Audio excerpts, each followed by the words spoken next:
Welcome to Authentic Living with Roxanne, a place where we have conscious conversations about things that really matter in our lives.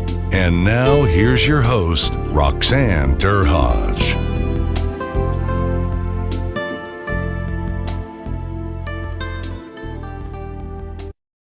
Hi, everyone. It's Roxanne Durhaj of Authentic Living with Roxanne. And today I have a special guest, Mohammad Anwar. And Mohammad has been in business for quite a while.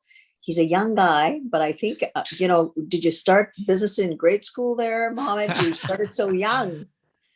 Yeah, I started my business when I was 20 years old, still pursuing my computer science degree at University of Houston. So I was in my senior year when I started.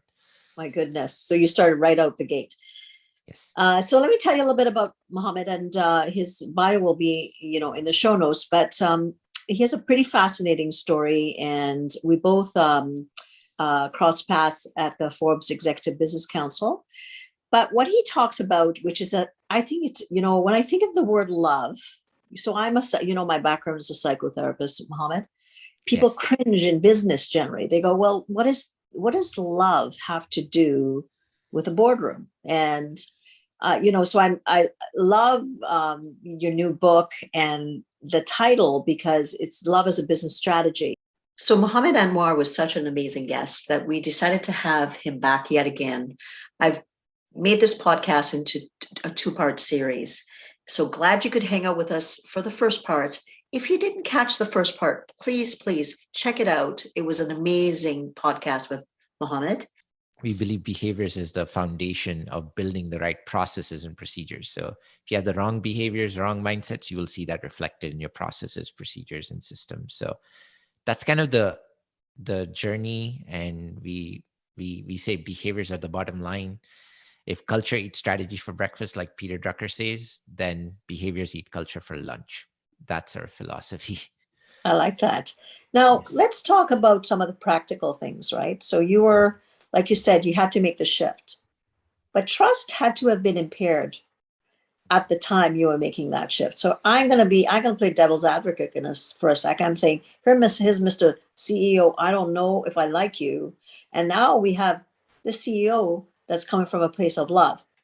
I think people are going to go, well, that's a nice thing there, Mohammed, but I don't know if I'm going to get on board. What kind of dissension did you deal with, and how did you approach that? And obviously this is what you do now with culture, but I'm curious because I know I've been in those situations over and over again where everybody's like, oh yeah, sure. You want me to tell you what I really think? And then where's that information going to go? And is it going to show up in my performance evaluation, or am I not going to get that major project? So what kind of things did you deal with? Sure. So first of all, when I watched that football game that weekend, the following Friday, I had a whole company stand up with 200 plus employees. And I made an open declaration where I said, hey, we need to love one another and support one another, because I was so inspired that I wanted to make that declaration. And when I did that, people were like, this is what they told me afterwards when they were comfortable to tell me this. They were apparently initially they were like, okay, that sounds interesting, but this looks like it's the flavor of the month. And, we'll see what we see. We'll see if you will really act on it. And that was their skeptical approach, because I had obviously not had a good track record up until that point in time. So they didn't want to believe that this change or this commitment to change was going to be real. But after that, I continued to stay steadfast on my commitment and took actionable steps. Tried to do whatever little things I could do to show my genuine effort in building a culture of love by first working on myself. I didn't hold anybody else accountable but myself. And through that journey, I think people started to see that, okay, this is not the flavor of the month, and that there is some real effort happening. Like little examples, just to give you, I vacated my executive office that was the largest office in her office space, and I moved out into the bullpen area with the rest of the team. And initially they thought I was there to monitor them and micromanage them, but ultimately they realized I was there to serve them. because I believe that I need to put their needs before mine. And this open door policy isn't really a real thing, because if you're a leader, you should be going where the team is, not asking them to come make the walk to your office. So I decided to be with them in the bullpen area. I started to come to the office first before anybody else showed up. And I would be the last person to leave the office. I wouldn't go till the last person had left. And many a times when people would stay late for work, I'd make sure to go pick up dinner for them so they didn't have to go home and have to prepare a meal.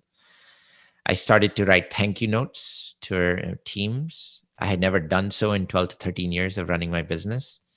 And when I did that, I also included gift cards to the movies or dinner to show my token of appreciation, not just to the employees, but the family members and the spouses and the loved ones, because they too were sacrificing their time away from their loved one for them to be at Softway. So I wanted to show my token of appreciation there. Then I started to make sure I do, there was no task beneath me. I started to do anything and everything I would generally delegate, whether that meant picking up trash or serving food to the team when we had potlucks, down to even making sure that I would not ask anybody to do something I wasn't willing to do myself. So I tried to play the roles of a project manager, salesperson, anything and everything I could do to be beside my team in the trenches. So I began to do a lot of those type of little things. I also did some things that I didn't disclose at the time. I sold my house that was fully paid out to put money back into the company to make payroll. I sold a fancy car that I should have never had to begin with and put the money back into the company. And I didn't take a paycheck for 8 months in all of 2016 because I wanted to make sure our team would receive paychecks before mine. But all of these things were done without disclosure because I didn't believe that I needed to show it off at the time. But it was that things had least impact on our team. Yes, they did notice all of a sudden I was not driving a Porsche and I was driving a minivan. But at the same time, I don't think those things mattered as much. What mattered was the little things that I did, the little things I took to write a thank you note, the things that I did to be there with the team or help them on a project. Those acts of servitude is what I think made the difference.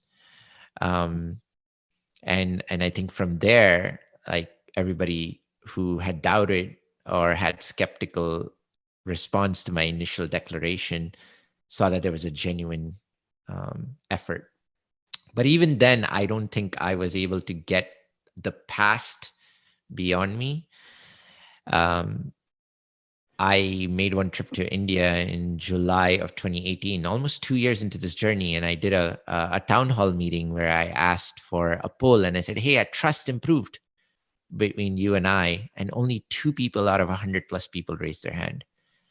Wow. Yeah, I was incredibly disappointed. It was like a punch in my gut. And I remember being very disappointed. And I just left that meeting abruptly, the town hall abruptly. A few days later, I had another meeting with the entire company, and I mustered the courage to go up there and I apologized. I apologized for all my past behaviors. I apologized for all the policies and systems that I had put in place that had hurt them. And I remember seeking forgiveness, and I was crying at the time. And so I became very emotional and abruptly ended that meeting as well and left. And the last day of my trip arrived, and I was supposed to head back to Houston.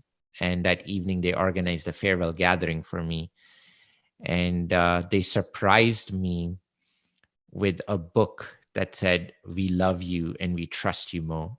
And they filled the book with messages of love and support for me. Each and every person had sent an individual message and filled up the book. And I received that book and I started crying again.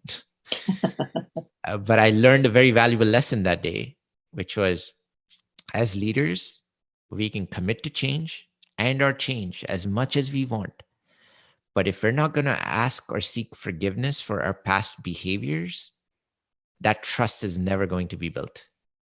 And so I know you asked the question about trust. And so my biggest learning from that lesson was forgiveness is so important in a workplace and it's barely spoken about. But you can't heal cultures or move forward without that opportunity to forgive one another, because we hurt each other intentionally or unintentionally. We're human. But also we need to have the courage to apologize. Otherwise, trust or any of those type of other attributes that are critical for organizations will never be built, no matter what you do. What an amazing story, but it's so true. Because I often say that when disillusionments build up, it's like having a piece of food lodged in your throat. Quite literally, you can't do much because all you're trying to do is breathe. And when you dislodge that piece of food, which would be, like you're asking for forgiveness, people felt a lot in that room, but they probably had a lot of mixed emotions as well, because they're trying to take in all the positives, but there was still the negatives that was still pushing against it. But, probably you asking for that allowed people, that it's like all of a sudden that dislodging of that food, but allowed people to start to receive. And that's very, very critical, whether you're dealing with an employee, or a senior team. If you've had that dissension between you, you have to really figure out what is keeping people away from becoming vulnerable again, right? Because with psychological safety, to your point, if I feel like I'm going to be reprimanded or judged or somewhere along the line that this is going to come back at me, why would I be, open up again? So you have to give people that place of that cushioning to say, look, I'm really, really real. I know I haven't acted real before, but, give me the benefit of the doubt. And that takes a lot of work. With your senior leadership team, were there some steps or things that you do now in culture when you work with companies in culture? Because sometimes senior teams tell the CEO what he or she wants to hear. And were there, with your senior team, were there people that had to go because they no longer fit the model and the kind of the paradigm that you were trying to create? Yes. So I had quite a few departures from my senior leadership that had to be executed for us to move forward on this journey. Because if my senior leadership team wasn't going to follow this approach and this model, it wouldn't be successful. So yeah, we had to part ways with quite a few of our senior leaders to make space for this type of a culture and transformation. Now, there were quite a few leaders, specifically from the middle management, that I think stepped up to the occasion and wanted, because they were the ones who were taking the brunt of this, right? So they felt the need for it. They desired this and they wanted this, not just for themselves, but for everyone that worked with them, because they had more empathy for the last seat, last row, and all the struggles that we were going through. So I was fortunate enough to have a good middle management layer that stepped up to the occasion and filled the responsibilities, but also were completely bought in to this approach and joined me in this journey of transformation and belief. And ultimately, they went on their own journey, and we're all on our journeys. Like, I wouldn't ever say we have arrived, or we will arrive, because this is a state of permanent transformation. But yeah, some had to go, some stayed back, and they were aligned to it, philosophically, but also from a purpose and purpose. And they had to work hard to transform themselves and work towards this culture. Creating this culture is not easy. It's definitely one that is very desirable for anyone, no matter which part of the world or globe you're from. But at the same time, it is hard work to build a culture of love. It is hard to say, I'm going to put the needs of others before my own. It is hard to do things for others without expectations in return. So it's not easy. We're talking about unconditional love to some degree, right? Which is what, like, I don't know if you have children, but, Mohammed, but naturally we seem to be able to do that, in personal relationships. But really, if you think about work relationships, you spend sometimes more time with the people on your senior team or at work than you do sometimes your family. So it's extending that space to others, right? The same that you might do with your 2-year-old, who is not taking their time out very well. You're kind and gentle, but you don't say that's it, no more. You continue to teach the lesson, kind of thing. Now, for people listening, right? Let's say, everybody's been through a tough time in the last 2 years or so. And, I would say that some leaders are pretty good at being authentically connected to their staff, but a lot of people have done a lot in the last 2 years to do the same. But I'm going to say, going back into kind of as the economies are opening up, us a little bit behind the US, there's a lot of things that have built up. So, with the culture of love and kind of what you're talking about for the CEOs of the senior leadership teams listening, what kind of timeline and what kind of plans should they be making to kind of at least get the steps going towards creating the type of culture you're talking about? Number one, it's every organization and leader is going to have their own journey. Some slower, some faster. Some will be ahead of others already. Some will have to start from a earlier state. So it all depends. And I know that's not an answer I appreciate, but it is the reality when it comes to culture transformation, right? There are a lot of variables, but it really starts with leaders getting to a state of self-awareness. Many leaders have lack of self-awareness, and and by self-awareness, my definition of it is how I think I'm being experienced by others versus how others are truly experiencing me. And that gap, the larger it is, the less self-aware you are. Your goal should be to minimize that gap. So how you think intrinsically you're being experienced is how people are externally truly experiencing you. And so first step would be for leaders to build that self-awareness. And that happens through introspection and feedback. And that would be the first step. And when you're able to start that journey of self-awareness, then you recognize the behaviors that you may have that are causing harm.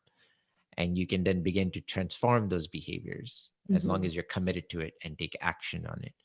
So it all depends on the size of the organization, where they're starting from, the self-awareness of leaders and how open they are to do this. But I can tell you, COVID has left us in a very difficult predicament right now, because the US, while the economies are opening up, we are also going through what is called the Great Resignation phase. We already are seeing exodus of resignations across different corporations. And what I believe COVID has done is made people realize that, hey, I can have a different way of working and life. I can have a true work-life integrated environment where sometimes my work is needed, sometimes my life is needed, and I can be integrated working from home and still be productive and still take care of my family and my children. And so more of the workforce has realized I don't have to go to the office and put up with a boss who might be a jerk to me, or I don't have to put up with all of the toxic workplace environments. I can choose to prioritize my family and still work. And we proved through this experiment of COVID that it's possible. Right. So organizations and managers that are wanting people to say, go back to work, they were already at work, number one. So I don't know what you mean by go back to work, but also these employees now have an option. They're like, you know what? I don't have to go back to work and deal with my toxic workplace environment. So I'm just going to quit. I can go work anywhere I want. I can work remotely. I can still prioritize my family and still get work done. And so things have changed. So managers and leaders, if their old styles of working is what you want to go back to, well, I got a new slash for you. People aren't willing to take it anymore. They're willing to quit and go somewhere else where they will feel trusted. They don't want to be micromanaged. They want to be valued. They want to be respected. They want to be included. They want to be empowered. And COVID has just accelerated the workplace revolution. So if you want a case for change, this is it. Leaders have to take this as a true business case for change and a personal case for change. Because if you don't adapt and change our behaviors as leaders to accommodate this new world of the new norm, we're going to be left behind, or our businesses have a short life ahead of us. So that's my thought. And we have no choice. It's not even a choice of saying, hey, we have to adapt the culture of love. It's like you must adapt to it. Otherwise, the people are willing to quit and go elsewhere. And the numbers and the data and everything is proving that right now. So that's kind of my thought about this whole situation. Well, I've just started to read a little bit more about what's happening with people resigning. So we're going to see that companies are going to have to step up. And the basis, like you said, if you're able to create that space for people to realize, maybe in the past there were certain things that you were remiss in doing, but that you're prepared to make those changes so that people can feel appreciated, valued, and respected, and that their voice is equally as important as your voice, the CEO. How powerful is that? I've often, in my kind of research for my book, which is the new metric is the ROR versus the ROI, which is return on relationship. I've spoken to so many authentic leaders that they walk the walk. So they're the ones that are, moving from, the big executive office going into the bullpen. So picking up the phone. One particular leader here in Canada picked up the phone and spoke to 200 employees. And everybody that was about to get his call thought, oh no, I'm about to be fired, only to be told, no, I'm just calling to say, hi, how are you? Things are going to be tough. We may have to adjust, but I want you to know I'm here. So there's so many leaders out there that are fantastic role models and could really lend that ear to others that are wanting to learn that much more. So Mohammed, this has been a fantastic conversation. Our synergies obviously yet again proves itself. So for people that are thinking that they're wanting to work on cultural change and to get a copy of the book, why don't you tell them where they can get a hold of the book and reach out to yourself and your team? Sure, not a problem. I'd be happy to. So our book is called Love as a Business Strategy. It is available on Amazon worldwide to purchase a copy if you desire. It's a great resource, but also we host every week a Seneca mini leader session, which is our 3-hour experience for leaders to come and go through an introspective journey with us in those 3 hours. So we host a session where we uncover the behaviors and introspection of our behaviors that lead to culture change. So we do that, and that's available for free for you to come and experience with us and try out. And if that seems something that you resonate with, we'd be happy to work with you, your team, and the organizations. And if you want to learn more about our services and our solutions for culture transformation, we do have a suite of digital products and facilitated experiences for you to do that for your organization. And you can learn about it at www.softway.com, softway.com. Again, Mohammed, thanks so much for your time. And so for everybody listening, love, I said, and authenticity are one and the same. So just think, what is it that you know as a leader you can enhance in your own behavior to start the journey of being more authentically connected to yourself?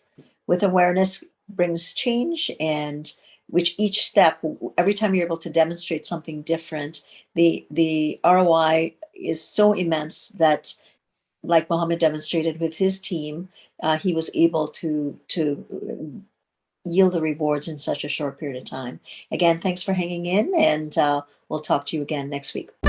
Thanks for tuning in to Authentic Living with Roxanne, creating the space for positive, healthy change. Roxanne is a keynote speaker, psychotherapist, and coach. To work with Roxanne, visit roxannederhaj.com/blueprint. We'll see you next time on Authentic Living with Roxanne.